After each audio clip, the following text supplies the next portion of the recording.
It's time for celebration because Alex Soros and Huma Abedin are officially engaged.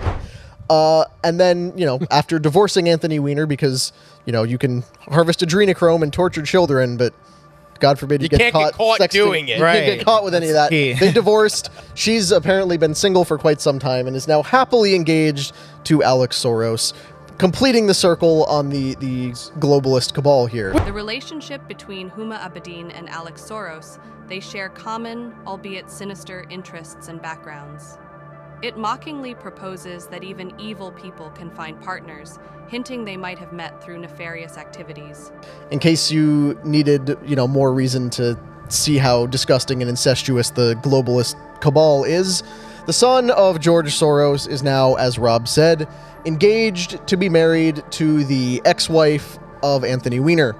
We have a full report on this on VT.com if you're interested in finding out more about it. Alex and Huma first came out about their relationship earlier this year. I believe it was in February when they started posting pictures of each other on their Instagram out on romantic Valentine's dates. Day. Hey, look at us getting adrenochrome. Yeah. Yeah. Alex Soros, for anybody who doesn't know, is the son of billionaire globalist George Soros. He had a reputation for being a loser party boy for most of his life. George is in his 90s. He is stepping away from the Open Society Foundation and handing control over to Alex, a thing nobody thought was going to happen, again, because I said his reputation is a little bit less than reliable, but apparently he's dialed in now that he's in his late 30s and will run things for his father. And he said, I'm more political than my father, as soon as he got the appointment. So, George Soros clearly wasn't political enough. Huma Abedin, on the other hand, is former aide to Hillary Clinton, ex-wife of Anthony Weiner. She has been neck deep in every Clinton scandal that has happened in decades. And other things. Exactly. Neck deep in a lot of stuff. Featured allegedly in the Frazzle Drip video, if such a thing exists. Are you among the people who don't know what the Frazzle Drip video is? Is this the one with the baby face or something? Yes. This is a video, because I'll explain the timeline here. Before the age of deepfakes, too. Because the way this whole thing went down, it's crazy to backtrack the history. So Anthony Weiner, as everybody knows, was sexting a 15-year-old girl, and the investigation into that, once that came out, revealed on his computer copies of Hillary Clinton's classified emails. So the whole Clinton email scandal happened because Anthony Weiner was sending pictures of his parts to an underage girl. In that process, they are said to have come across a video that has been referred to on the internet as Frazzle Drip that shows Huma Abedin and Hillary Clinton murdering and torturing a small child, potentially, draining her blood for all sorts of ritual purposes. It's completely unverified by any official channel. George Soros has used his money to influence the U.S. criminal justice system. Soros, known for his global involvement, has funded various initiatives impacting justice systems worldwide. Soros's rise to billionaire status, which began with his profitable shorting of the British pound during John Major's tenure. And I'm going to be explaining this video. This is a very important slide deck because this is probably the first time that the world gets to see where all George Soros has been using his money to fund, how his funding has affected the criminal justice system of the United States of America. We know that he has been involved in other countries, but this is the first time perhaps someone has taken an in-depth look at the funding of Soros. And we've got a bunch of reference links, about 15 or 20 of them in the reference section of description, and do go through those to get more in-depth view of what are all the things that we are discussing here. American criminal system, our audience, it should be relevant to them, just because American criminal justice system, first of all, a lot of justice systems are modeled after America. So let's just start from the beginning, Shri, if you don't mind. The first question I have is, before we even get into this slide deck, how did George Soros become a billionaire, and now why is he getting into criminal justice systems? I mean, he has so much money. What is the relevance of this? What is the impact of this? First of all, how did he become a billionaire? He Yes. did a great short. He shorted the United Kingdom's pound, and that is where he made his big payday. John Major succeeded Margaret Thatcher as the Prime Minister of England. And John Major, prior to becoming the Prime Minister, was the Chancellor of Exchequer, meaning the Finance Minister for India, the equivalent of Treasury Secretary in the United States. Now, he had a policy that the pound would have some sort of a peg with the European currencies. So EU had a certain model and they wanted to peg with that. Euro had not come yet. So he wanted to basically have the pound pegged to a certain range of this system. Now, what happened was the reforms that had been put forth by Margaret Thatcher that actually hurt the United Kingdom's economy in a drastic way. Many of the public enterprises became private, but they were not used to working as a private enterprise. So a lot of tumultuous, there were lots of churn going on in the United Kingdom industry, and they were also getting, not as economically viable as other countries were. So they were diversifying more and more into finance and so on. Long story short, John Major becomes the Prime Minister because he had come to that on the basis of keeping the pound pegged with a European system. What happened was people said that this cannot be sustained. So then what happened was Soros was one among the first ones to figure out that he could essentially short the pound, meaning like he places a big amount of bet saying that the pound is going to weaken. If the pound weakens, he makes a ton of money. If the pound strengthens, then he loses his shirt. At that time, he was just another investor running his own hedge fund company. He had the sixth sense about how things were headed. Probably he had friends in the United Kingdom industry who told him that this cannot be sustainable. So when you have full convertibility, anybody can go to any bank teller and say, I want my pounds to be exchanged to dollar or something else and so on. So long story short, as Soros predicted, the pound could not sustain that number, and he shorted the pound, and they had to raise the interest rate to 18%. Okay. Bank interest rate 18% before they threw in the towel. John Major was finished as a Prime Minister, and the hedge fund company, his share was 20%, and he made $1 billion. That means the hedge company that he was representing put in $5 billion into it. So he made a lot of money. Now, what do all billionaires do? They have, big yachts. They'll go and buy islands. Aspen, they'll have a... And they'll control politics. Yes. But this man had a slightly different take on life. He wanted to have open society, open borders. Nobody should be constrained by borders. Anybody should be able to go anywhere. And in along the line somewhere, he also developed some other radical ideas. And that's what we are going to take a look at it today, because I have a slide deck that kind of walks us through what all happened in various cities of United States. Huma Abedin, previously married to Anthony Weiner, is now engaged to Alex Soros, who is significantly younger than her. Despite their age difference, Huma's engagement to Alex has been making headlines, especially because of the large ring she received. Huma, 48, and Alex, 37, have been seen around New York City, drawing attention from the paparazzi. The news has sparked various reactions, with some suggesting it might be an attempt to distract from current political scandals. Did you hear about Huma Abedin landing a big fish? She's got a big ring on her finger. Anyway, Huma married that winner of a guy, and now she's marrying another little winner.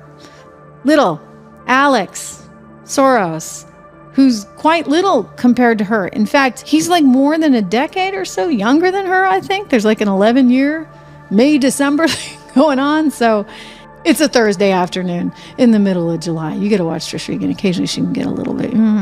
Anyway, Huma Abedin getting a big giant ring from Alex Soros. I mean, the ring may just blow her over. Take a look. I guess I don't know. For every Jack, there's a Jill. What do you guys think? What do you think? Marriage made in heaven? So she's going to get a few dollar bills, I guess, for that one. She's got a nice big ring. She's hanging around with Anna Wintour. They're like walking around New York City, and the paparazzi are taking pictures of the ring. I don't know, diversify away from the Joe Biden scandal that's going on? I don't think so. But I thought I would share that lovely good news with you.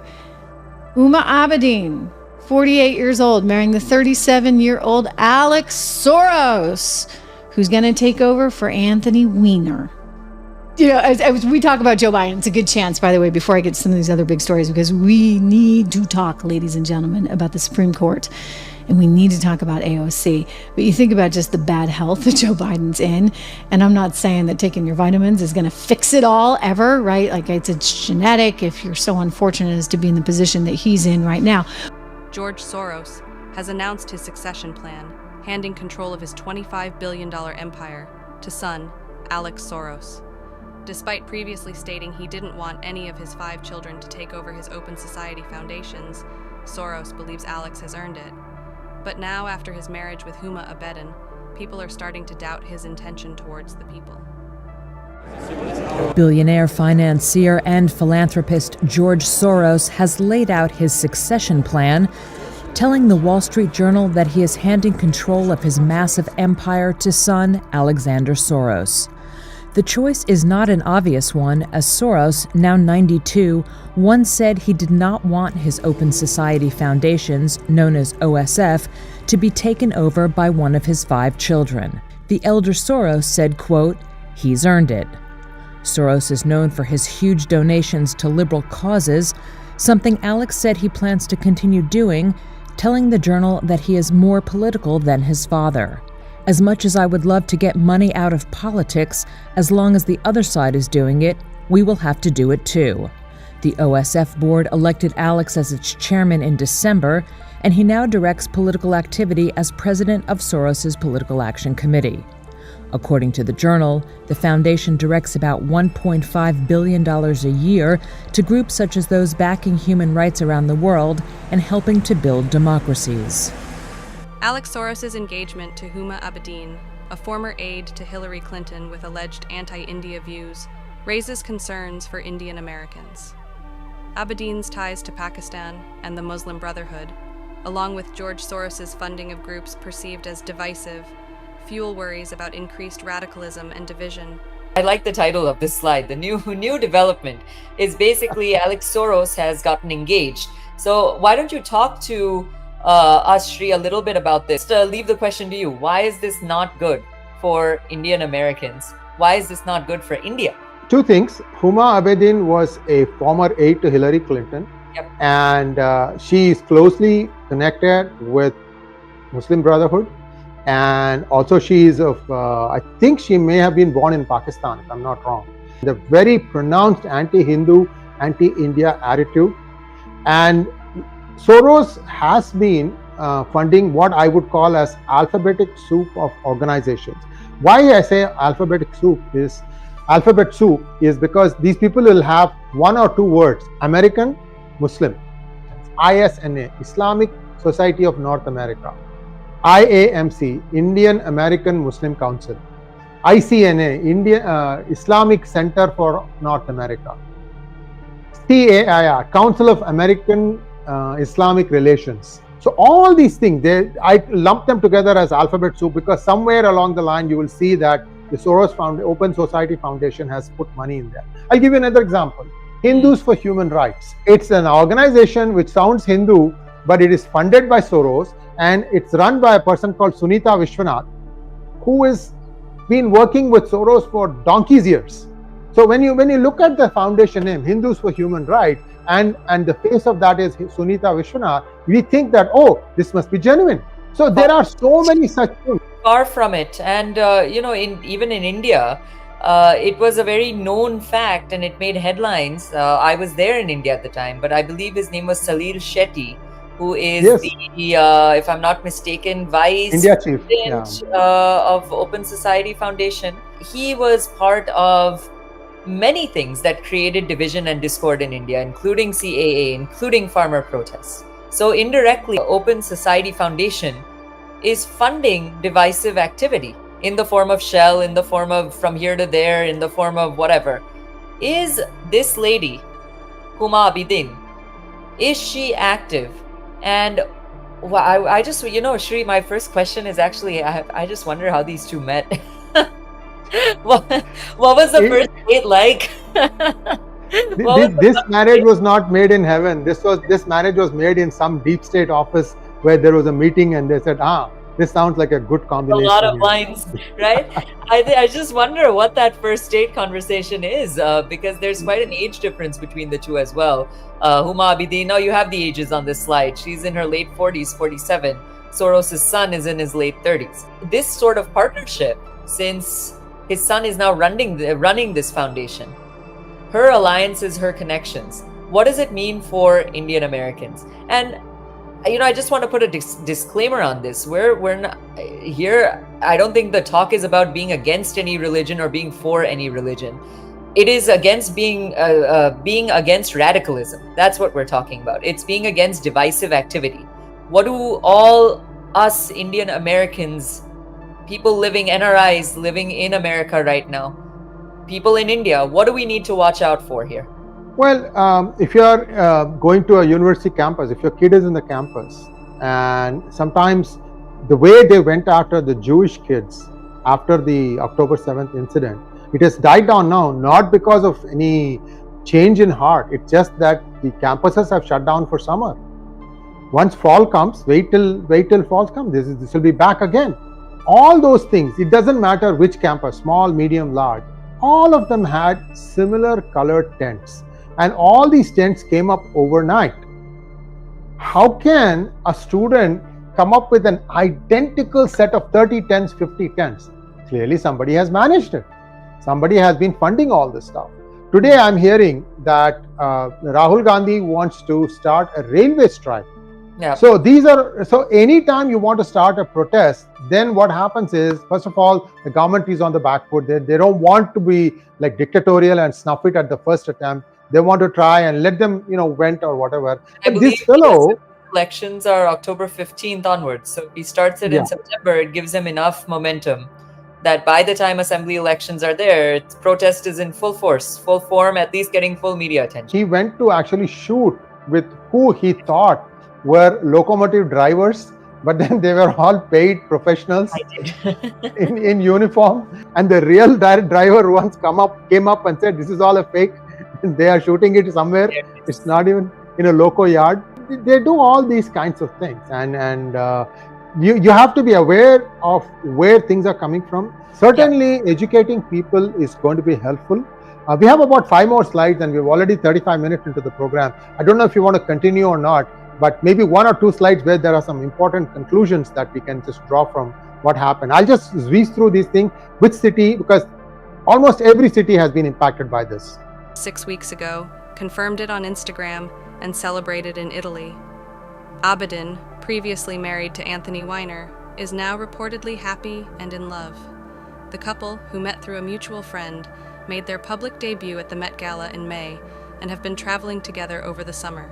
Huma Abedin is engaged to George Soros' son and heir, Alex. The Democratic insider and the younger Soros got engaged 6 weeks ago and were recently spotted celebrating in Italy. The couple confirmed their engagement on Instagram shortly after a story was published, with Soros writing, "This happened, we couldn't be happier, more grateful, or more in love." Abedin, Hillary Clinton's former deputy chief of staff, was previously married to disgraced New York politician Anthony Weiner. Soros, who's been named as the heir to his father's $25 billion empire. A friend of Abedin said, after a lot of tumultuous years for Huma, she's relaxed and happy in love, adding that the pair's relationship is effortless. After confirming their romance on Instagram on Valentine's Day with a picture from Paris, the couple attended the Met Gala together in May. The pair have kept a low profile and scarcely have been seen out in public. They reportedly met through a mutual friend and have been traveling together over the summer. Huma Abedin's ex-husband, disgraced politician Anthony Weiner, expressed his happiness for her engagement to billionaire Alex Soros, which was celebrated in Italy 6 weeks ago. Weiner, who was brought down by a sexting scandal in 2011, described Abedin and Soros as remarkable people and wished them happiness. Friends of Abedin noted that she is now relaxed, happy, and in love after tumultuous years. Abedin, who served as Hillary Clinton's chief of staff, detailed her struggles in her 2021 memoir following the collapse of her marriage to Weiner due to his repeated scandals. Weiner, who has attempted various professional roles since his political career ended, was urged by some supporters to consider a political comeback. Happy for Huma. Huma Abedin's ex, disgraced politician Anthony Weiner, tells Page Six he's thrilled for Abedin after her engagement to billionaire Alex Soros. Soros popped the question 6 weeks ago, and the duo celebrated the happy news in Italy. I'm thrilled for Huma, Weiner told us via email when asked to comment on the engagement. They are remarkable people, and I wish them much happiness. After our story broke, Soros posted an image of himself romantically proposing on Instagram. A friend of Abedin's for over 15 years told Page Six of the engaged couple, the best way I can describe the relationship is effortless. After a lot of tumultuous years for Huma, she's relaxed and happy and in love. Abedin, 47, who is Hillary Clinton's former chief of staff, described in her 2021 memoir how her perfect world was turned upside down when Weiner admitted to the sexting scandal in 2011 that would ultimately bring him down. Just like that, life as I knew it was officially over, she wrote in the book, which was titled Both and A Life in Many Words. Weiner's political career and his marriage were subsequently torpedoed by further revelations of his serial sexting that even sent him to prison for sending racy texts to an underage girl. Since 2019, Weiner has tried a number of professional roles, including crisis PR man, CEO of a Brooklyn glass company, and local NYC radio host, a gig he landed in February 2022. Some remaining supporters have even urged the ex-con, 59, to try a political comeback. Abedin filed for divorce in May 2017 and has since valiantly moved on. In her memoir, Both and A Life in Many Worlds, Huma Abedin discusses her complex relationship with her ex-husband, Anthony Weiner, detailing the challenges they face due to his sexting scandals. She reflects on their journey, including their initial happiness as newlyweds and the shock of discovering his behavior just after learning she was pregnant. Despite the public fallout and immense personal pain, Abedin chose to stand by Weiner during his 2013 mayoral campaign, driven by her belief in his potential for public service and a deep sense of loyalty. She highlights the profound love and bond they shared, emphasizing his qualities as a dynamic and loyal public servant, which made her feel protected and secure. Like many others, has had its ups and its downs. It took a lot of work and a whole lot of therapy to get to a place where I could forgive Anthony. It was not an easy choice in any way, but I made the decision that it was worth staying in this marriage. That was a decision I made for me, for our son, and for our family. Welcome back. That was Huma Abedin talking about her then husband, Anthony Weiner, during his run for mayor of New York. Her new memoir, Both and A Life in Many Worlds, explains her journey, a journey that led to that press conference. Obviously, I've been doing this a long time. We have this reaction when we see the wife standing alongside the husband. You know it very well. You've worked alongside Hillary Clinton, and you've drawn parallels between what she faced. Did you write those remarks yourself? Well, I just want to, put a little bit in context, because I think a lot of people look at my relationship with Anthony from a 2021 perspective. Okay. And in the moment, so that was in 2013 when he was running for mayor of New York. But in 2011, when this story, first broke, we had just gotten married. I opened a chapter in the book about waking up in Buckingham Palace. We were newlyweds. I had just discovered I was pregnant. I was carrying his child. I wasn't even 12 weeks pregnant. We were living this sort of amazing life. He was my first love. He was the first man I had ever been with. The shock when the first scandal broke was such that, I did not understand what was going on. I did not understand what he was struggling with. Now, sure, all these years later, it's a different story. The reason I stood with him at that press conference, and it's a decision even today, I can't say I regret. I not only, sort of encouraged him to run for office, like we had a conversation about it, and I felt like I owed it was my responsibility that I encouraged him to run. I don't believe he would have run for mayor in 2013, but we had done the work. We'd been surprised by all the conversations we had from people who thought, he was doing well. He could have won. Doing well, and it precluded him from having a life where he could, be back in public service. I guess what people try to understand, even myself, the level of loyalty, because to your point, you had an incident in 2011. Yes. You met, as I recall from reading, you didn't go out with him for 7 years. That's right. And you recognized in him, I think the word you used in writing was the shtick about him. You even debated religion, you being Muslim and his Jewish background. All of these things you got to know over time. So and the language they use in political world, it sounds like you vetted him. When I met him, he was this dynamic, brilliant, smart, public servant. And I did find him captivating. And I as I detail in the book, we sort of accidentally fell in love. He was my best friend. And, that's why I write the lines in the book. When I was with him, I thought nothing bad could happen to me. He really was a protector, a provider. He was deeply loyal to people and causes he cared about, and that's what I fell in love with. Huma Abedin discusses her 2-decade career with Hillary Clinton and personal challenges in her book Both And. She stood by Clinton during the Monica Lewinsky scandal and explains Clinton's decision to stay with Bill. Abedin recounts how her marriage to Anthony Weiner and his sexting scandals nearly cost her job and led to the reopening of the Clinton email investigation, impacting the 2016 election. Now finalizing her divorce from Weiner, Abedin remains close to Clinton and is exploring new opportunities. And turning now to our CBS Sunday Morning interview with Huma Abedin, her first television interview.